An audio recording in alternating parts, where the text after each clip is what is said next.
Welcome to Organic Christian Life. This is episode 002. What were you thinking? You might recall a TV show back in 2002 with clinical psychologist Dr. Phil. Now, Dr. Phil would interview a lot of interesting guests that had a wide variety of problems, and he would try to help them with the problems and find solutions. One of the interesting phrases that I recall him using was, and I'll do my best Dr. Phil impression here, "What were you thinking?" Wow! So that is what we're going to talk about today. The thoughts that we think, or what were you thinking? We're going to look at this from a couple of different angles, so hopefully you will learn something new today. The first thing we need to realize is that not every thought we think belongs to us. This may be a new concept for some people, so I will repeat it. Not every thought we think belongs to us. Let's reason that together. For the most part, we are all products of our environment. This may include family dynamics we grew up in. Some of us grew up in dysfunctional families. This may include where we grew up, city, country, suburbs. Factors that contribute to our patterns of thinking may include our circle of friends, our education, or our work environment. There is one huge contributing factor to our patterns of thinking and feeling, and that is the amount of trauma we experience, especially if we experienced trauma as a child in our formative years. All of these factors install a software program in our minds. This has a profound impact on our lives because thoughts are electrical impulses that produce real chemical reactions in our bodies. For example, when we think about someone we really love, the brain releases chemicals like oxytocin and dopamine. What is remarkable is that these chemicals are produced by thought alone. However, the other side of the coin is that negative thoughts produce stress chemicals such as cortisol. Once again, these chemicals are produced by thought alone. And that is why the thoughts that we think are so important. So this brings us to the cause and effect of the mind-body connection, or what I call the thought circuit. See, our thoughts produce feelings. Those feelings produce emotions. Those emotions lead us to certain behaviors and choices, and the cycle begins over and over, and therefore we become stuck in this cycle of either positive or negative thoughts, feelings, emotions, and behaviors. So then, how do we escape? How do we get unstuck from these patterns? One technique is to picture our thoughts as a car or truck or SUV that you drive. If you use public transportation, picture a bus. So the concept here is that our thoughts go in the direction we steer them in. This requires self-awareness. In other words, pay attention to what direction your thoughts are going in. Are they going in the direction you desire them to go in? If not, it is time to get back in the driver's seat, get behind the steering wheel, and take control of your thoughts. So when we consider direction, we must consider a destination. The Apostle Paul presented a wonderful destination. It is found in Philippians chapter 4. It reads, "Whatever is true, whatever is honorable, whatever is right, whatever is pure, whatever is lovely, whatever is commendable, if there is any excellence and anything worthy of praise, think about these things. As for the things you have learned and seen in me, practice these things." That is Philippians chapter 4 and verse 8. This is a lofty goal. It may seem unachievable. This takes time, patience, and intentionality. Remember, we are rewriting the program and creating new neural pathways to think and feel. The one big takeaway from what the Apostle Paul wrote is that we do the steering. We take control of our thoughts. We steer our thoughts. God is not going to do it for us. He expects us to take that steering wheel of our thoughts and our feelings and steer them towards that destination. I want to zoom in on and focus on that phrase, "whatsoever things are true." Isn't it amazing how we think things that simply are not true? Our minds wander and we let our imagination run away with us. These can be things we think about others that are not true. It can be thoughts about ourselves that are not true. It can be what we think about God. Many people think that God is some giant whack-a-mole player just waiting to bop us in the head when we make a mistake.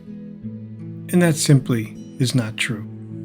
Worse yet, some people think that God is angry with them and just waiting to punish them. And that is simply not true. Then, of course, there are some who spend enormous amounts of time and energy listening to and thinking about conspiracy theories. While some of these theories were eventually validated, most of them proved to be false. Therefore, we should make a distinction between what is true and what is not true. So, again, whatsoever is true, think on these things. The Apostle Paul gave an interesting instruction concerning our thoughts and what we should do with them. The instruction was given to the early church in Corinth. It can be found in 2 Corinthians chapter 10 and verse 5. It reads, "Casting down imaginations and every high thing that exalts itself against the knowledge of God, and bringing into captivity every thought to the obedience of Christ." Every thought into captivity? So how do we, in practical terms, do that? Well, we have a treat for you. To illustrate the next point, I'd like to play an audio clip from a famous TV show. Allow me to set this up. Taxi was a TV show from 1978 until about 1982. The show was about the day-to-day inner workings of a taxi company based in New York City. Christopher Lloyd played a character named Jim Ignatowski, or Iggy. The actor is also known for his role as Doc, who invents a time machine in the movie Back to the Future. Iggy was the embodiment of a 60s drug hippie, and in one episode tried to take the written exam for his license. He gets stuck on the first question and turns to his fellow cabbies, who's standing close by for support, tried to help Iggy, but failed. Here is a clip of that scene. This is the most reading I've done in years. My brown eyes hurt. Here, let me help you out, okay? Have you ever experienced loss of consciousness, hallucinations, dizzy spells, convulsive disorders, fainting, or periods of loss of memory? Well, hasn't everyone?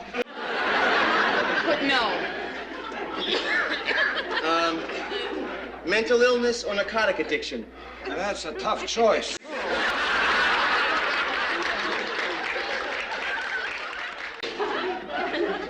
Okay, that's it. You ready for the test? I thought this was a test. No, this is the application. Oh, man!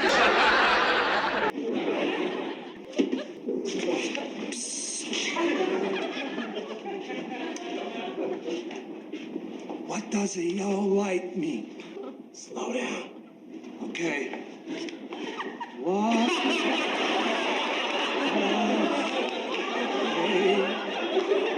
Yellow light mean? Slow down. Okay. What does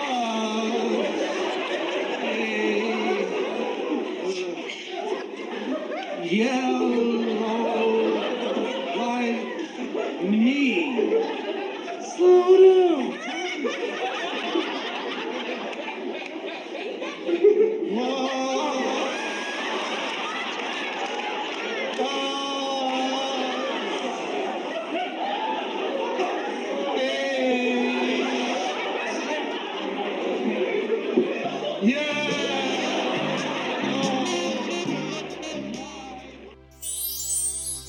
Okay, there you go.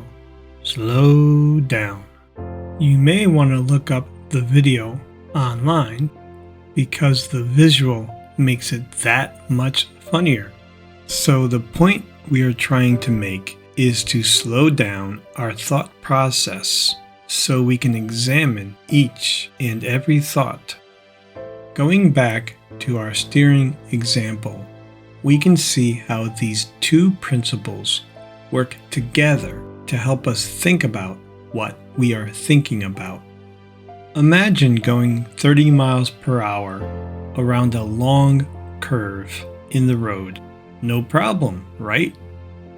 But imagine going 100 miles per hour around the same curve. None of us would be able to maintain control of the steering, and we would crash. So it is with our thoughts. When we slow down the process, we can better steer our thoughts in the right direction. This is how we take each thought captive, one by one, and decide whether to keep that thought or discard it. In other words, does that thought belong to me? If not, I get rid of it and refuse to allow it in my head. These two principles, when consistently practiced, can dramatically change the way we think and feel. Consequently, this will produce a chemical change in our brain and our bodies. Believe it or not, our bodies can actually become addicted to the chemicals the brain releases from our thought patterns. So much so that we gravitate to the familiar feelings, even if that means feeling miserable, depressed, angry, or anxious. By changing the chemistry, we change the addiction. But it all begins with our thoughts. You can do this. You really can. Remember, it is not about perfection. It is about growing into the person God designed you to be. And that in itself is a journey. So then, slow down. Be intentional. Steer your thoughts and your feelings.